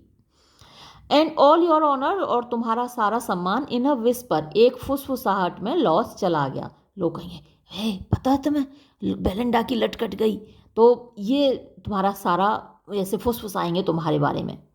हाउ शैल आई, तो फिर मैं कैसे, देन उस वक्त, योर हेल्पलेस फेम, तुम्हारा हेल्पलेस माने हेल्पलेस, फेम यानी तुम्हारा जो नाम है, डिफेंड, मैं कैसे तुमको डिफेंड कर पाऊँगी ना, तुमको कैसे जस्टिफाई कर पाऊँगी, अगर मैं ऐसा करूँगी तो लोग मुझे भी बुरा मानेंगे। It will then be infamy, तो फिर उस वक्त, इनफेमी माने बदनामी, bad name. To seem your friend यानी तुम्हारी दोस्त दिखना, तो अगर कोई लड़की बदनाम हो जाए, किसी के बारे में स्कैंडल हो जाए मोहल्ले में, तो फिर घर वाले भी कहते हैं, देख उस लड़की से बात मत करियो, उसकी बहुत बदनामी हो रही है, लोग तेरे बारे में भी ऐसी बात करेंगे, तो अब तुम्हारी दोस्त दिखना भी बदनामी होगी मेरे लिए। तो देखिए ऐसे फिर मतलबी दोस्त होते हैं, फिर साथ छोड़ देते हैं जब आप, उनका नाम खराब हो रहा है आपकी वजह से, तो मेरे लिए भी बदनामी होगी। And shall this prize, the inestimable prize, expose through crystal to the gazing eyes, and shall this price, यानी जो तुम्हारी लट है, द इनएस्टिमेबल, यानी जिसकी वैल्यू, जिसकी कॉस्ट एस्टिमेट नहीं की जा सकती, ये प्राइस तुम्हारी जो लट है उसकी कीमत नहीं आंकी जा सकती, तो वो प्राइस एक्सपोज माने दिखाया जाएगा, प्रदर्शित किया जाएगा, थ्रू क्रिस्टल यानी कांच के में से होकर, टू द गेजिंग आइज, घूरती हुई आँखों को। तो कांच में रख के जैसे कि डायमंड्स दिखाए जाते हैं, कीमती रत्न दिखाए जाते हैं, तो वैसे ही इसको दिखाया जाएगा।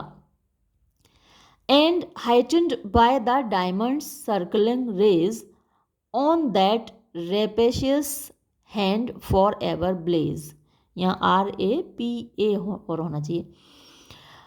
तो एंड हाइटेंड, और इसकी खूबसूरती और ज़्यादा बढ़ जाएगी, या फिर बदनामी और ज़्यादा बढ़ जाएगी, या फिर लोगों की नज़रें और ज़्यादा इसको देखेंगी, by the diamonds circling rays, इसके चारों ओर डायमंड की रेज होंगी, किरणें होंगी, यानी वो अपनी अंगूठी में धारण करेगा इसके तेरे बालों को, जो लटके बाल हैं उनको, और डायमंड की अंगूठी में।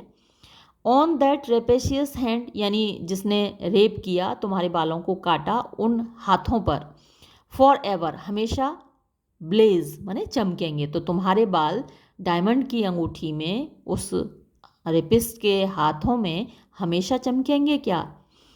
Sooner shall grass in Hyde Park Circus grow and wits take lodgings in the sound of Bow, Sooner let earth, air, sea to chaos fall, men, monkeys, lapdogs, parrots perish all.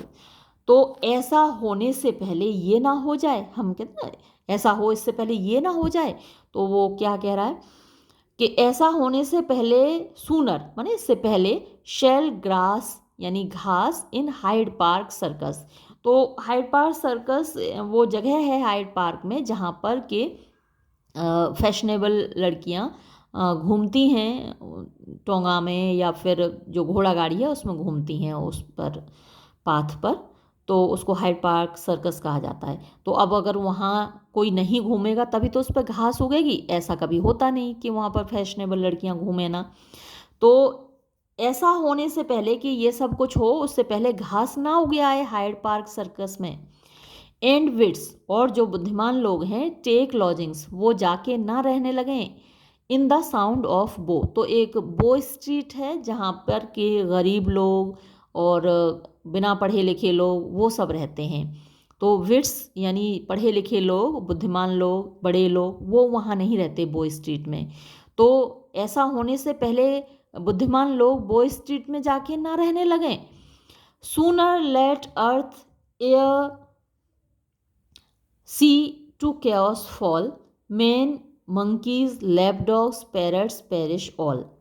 इससे पहले ऐसा ना हो जाए कि जो अर्थ, air, सी यानी ज़मीन पर, हवा में, समुद्र में, आसमान में, सब जगह कैओस हो जाए, अस्त व्यस्त हो जाए, सब जगह जो ऑर्डर है वो डिसऑर्डर में बदल जाए, और जितने मैन पुरुष हैं, मंकीज़ बंदर हैं, लैप डॉग्स हैं पालतू कुत्ते हैं, पैरट्स तोते हैं, पेरिश ऑल, वो सब पेरिश हो जाएं, सब डिस्ट्रॉय हो जाएं, सब ख़त्म हो जाए, तहस नहस हो जाए, इससे पहले कि तुम्हारी इस तरीके से बदनामी हो। ऐसा होने से पहले सारी दुनिया ही ना ख़त्म हो जाए।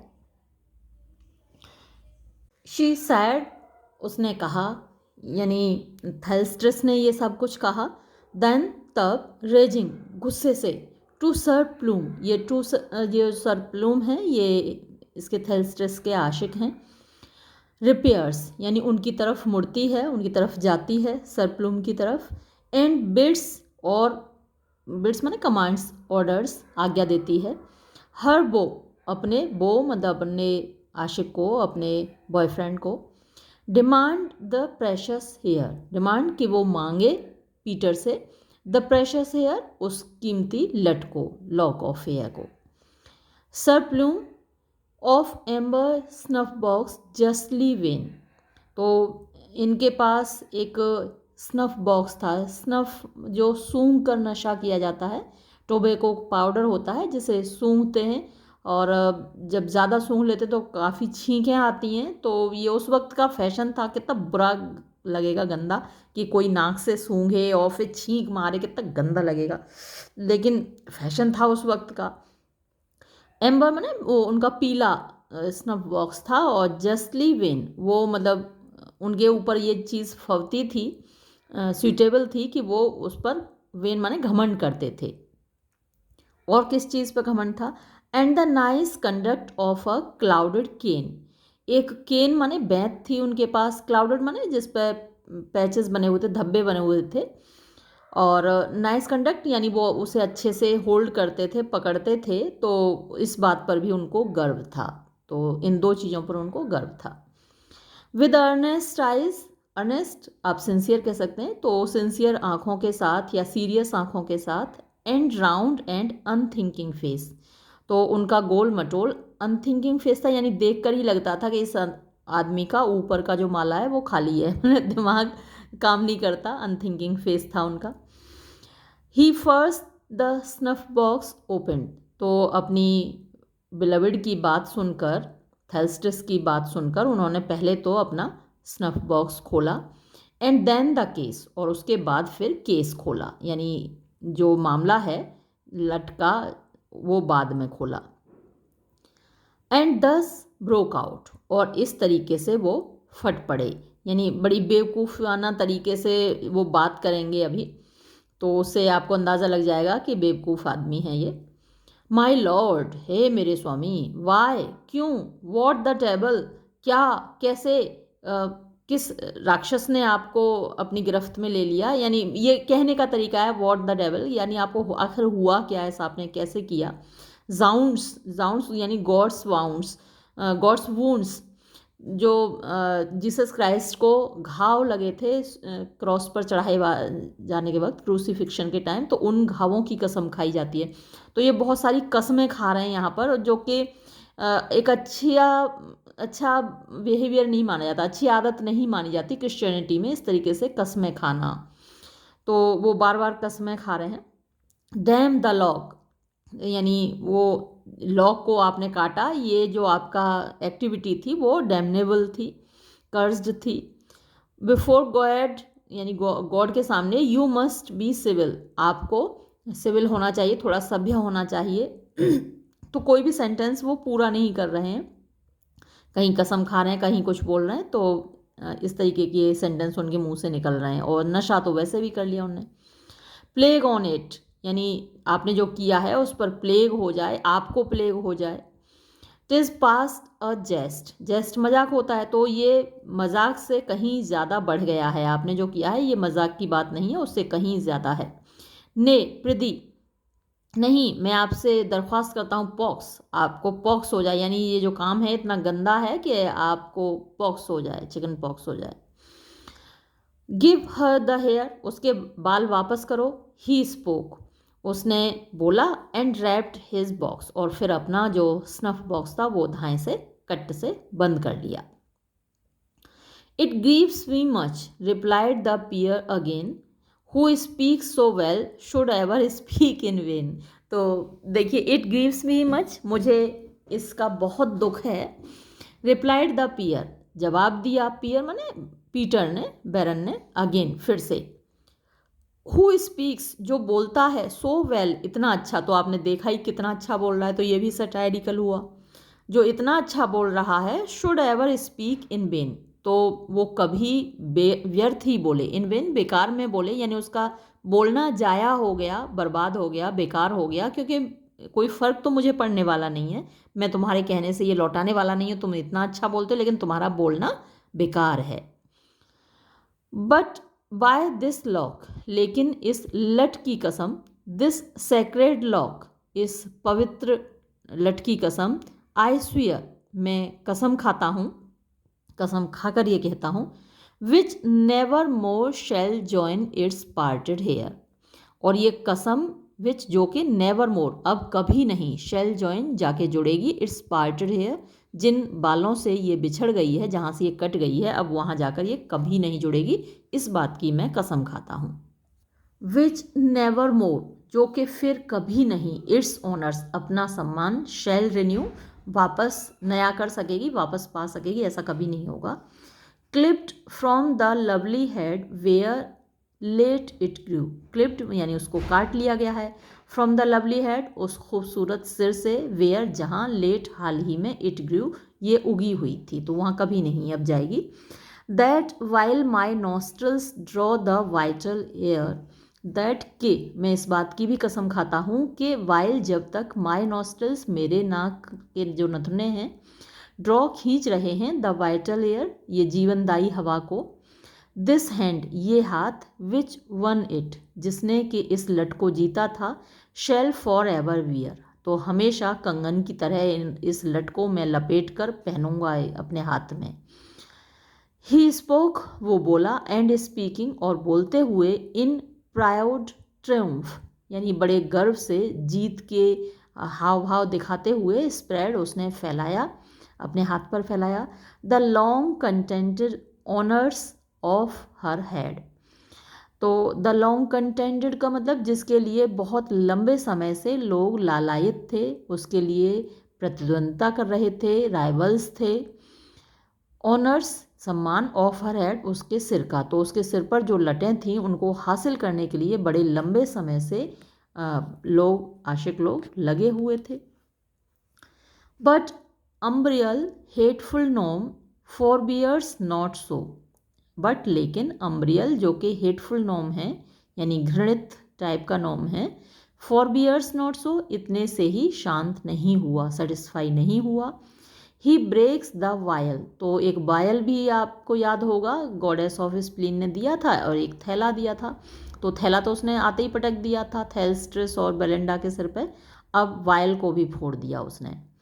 ही ब्रेक्स द वायल उसने वायल को तोड़ दिया, वेंस जिसमें से कि द सोरोज फ्लो सोरोज उसमें से बह निकले, देन सी तो फिर देखो, द निम्फ जो बेलेंडा है, इन ब्यूटियस ग्रीफ यानी खूबसूरत दुख के साथ एपियर्स दिखाई देती है, तो वो दुखी होकर और भी खूबसूरत हो जाती है।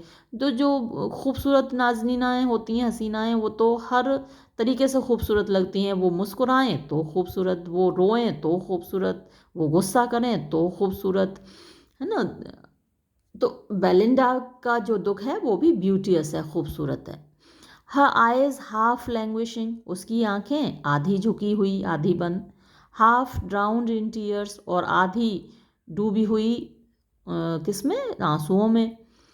ऑन हर हीव्ड बोजम, हीव्ड माने जो वो आहें भर रही है, तो ऐसे करके सीना उठता है फिर बैठता है फिर उठता है, तो ऐसे करके हीव्ड बोजम उसका उठा हुआ सीना, उसके ऊपर हंग लटका हुआ है, हर ड्रूपिंग हेड उसका झुका हुआ सिर, विच जो कि with a Sai she raised एक आह के साथ उसने उठाया अपने सिर को, एंड दस और इस प्रकार शी सैड वो बोली, क्या बोली, फॉर एवर हमेशा के लिए, कर्स्ड बी यानी अभिशप्त हो जाए, दिस डिटेस्टेड डे ये जो घृणित दिन है, हेटफुल डे है ये आज का दिन, यानी बहुत बुरा ख़राब दिन है आज का, तो इसको श्राप लगे हमेशा के लिए।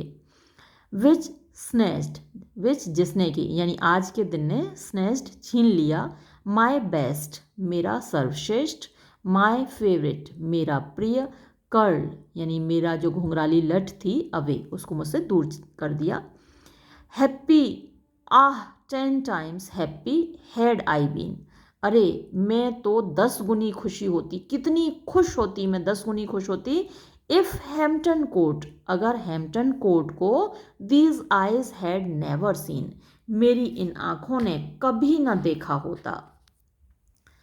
Yet am not I the first mistaken made, yet फिर भी एम नॉट आई मैं नहीं हूँ, द फर्स्ट पहली, मिस्टेकन यानी जो भटक गई हो, मेड लड़की, तो मैं पहली कोई भटकी हुई लड़की नहीं हूँ। By love of courts to numerous ills betrayed, जिस जो कि अपने लव ऑफ कोर्ट्स की वजह से, यानी हैम्पटन कोर्ट में आई हूँ, तो ऐसे ही जिन जिन लड़कियों को कोर्ट में जाना अच्छा लगता है, जिनको प्यार होता है कोर्ट से, टू न्यूमरस यानी अनकाउंटेबल, इल्स माने परेशानियाँ, बिट्रेड बिट्रे माने धोखा देना होता है, तो प्यार उनको बहलाकर फुसलाकर ले जाता है, और उनको धोखा देता है और उनको बाद में बहुत सारी परेशानियां झेलनी पड़ती हैं।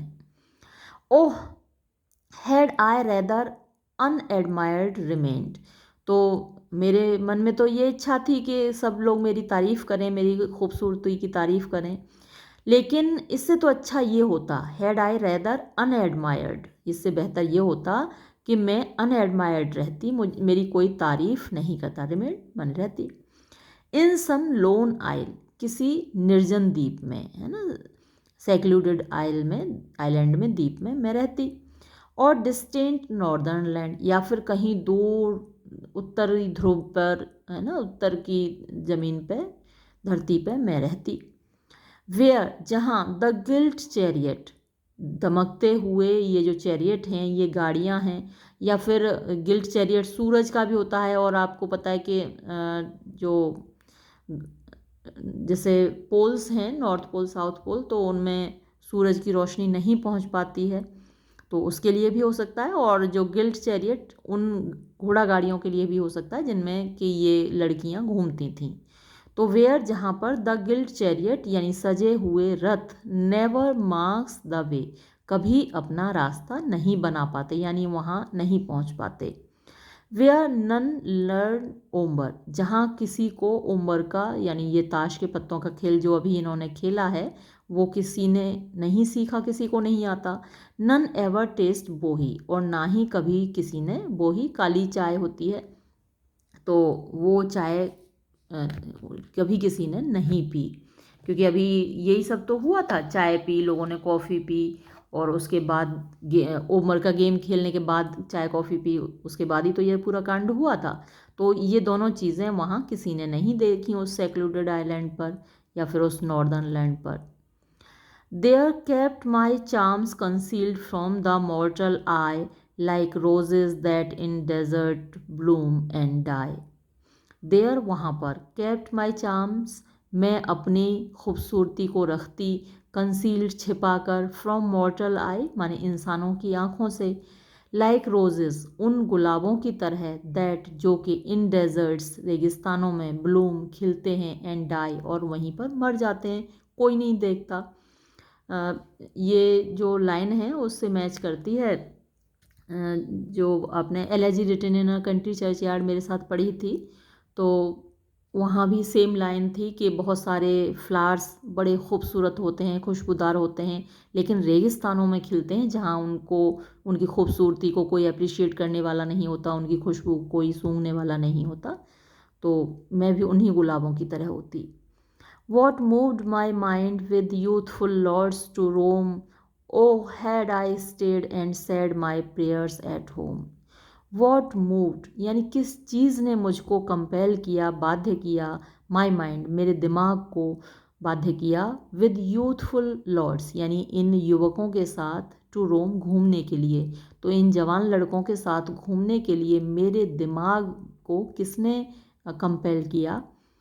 ओह, अरे काश, हैड आई स्टेड, मैं ठहरी होती, एंड सेड माई प्रेयर्स, और अपनी पूजा की होती, प्रार्थनाएं की होती, एट होम, घर पर ही रहकर।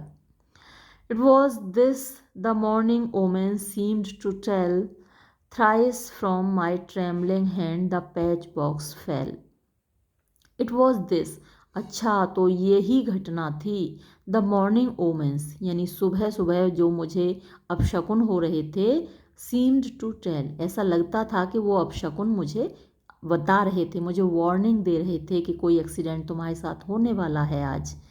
Thrice, 3 bar, from my trembling hand, मेरे कांपते हुए हाथ से, द पैच बॉक्स, एक बिंदियाँ सी होती हैं, सिल्क के पैचेस होते हैं जो चिपका लिए जाते हैं चेहरे पर, जो चमकते हैं, तो पैच बॉक्स फेल माने मेरे हाथ से 3 बार गिरा था।